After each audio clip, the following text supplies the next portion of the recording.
Now let's talk about the control panel, which controls all of the accessories on this boat. You'll note that the bilge pumps are located on the port side of this panel.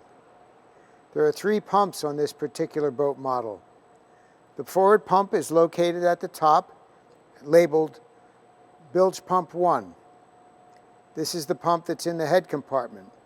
Bilge Pumps 2 and 3 are located in the center aft bilge.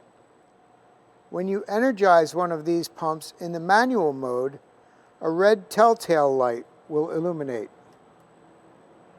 Keep in mind that the automatic mode of these bilge pumps is always energized. If the red light comes on, that means that the pump is running. If you press the bilge pump power switch and the red light stays illuminated, that means that you'll need to check the bilge because the bilge pump is still running in the automatic mode. Now let's talk about the remainder of the switches on this 20-switch panel. Beneath the bilge pump switch on the first row, there's accessory number 1. This is for aftermarket installations. There's also accessory number 2 in the third row and accessory number 3 in the third row. These circuits are spare circuits that can be used for aftermarket installations of equipment that you may choose to install once you have the boat. At the top of row 2, we have a macerator switch. This is a macerator pump that will clear out the fish box. It has a red telltale that allows you to know when the pump is running. Beneath the macerator, we have a bait well pump switch. That bait well pump feeds the bait well with seawater. Below that, we have the freshwater pump switch.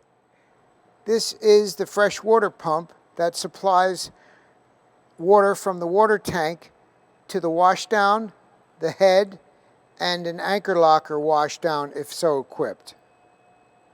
Below the freshwater pump switch, we have a saltwater pump switch. There's an outlet under the port gunnel that has a hose that allows you to have a saltwater washdown.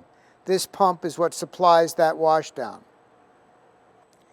At the top of the third row, we have a windlass switch. We'll explain the windlass operation later, but this switch energizes the windlass circuit.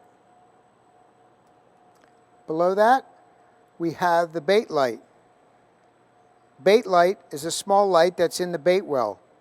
This allows you to see the bait when it's dark. At the top of the fourth row, we have the hardtop lights. This energizes the lights that are on the underside of the hardtop. These are 4 color lights that will change color with the press of the button.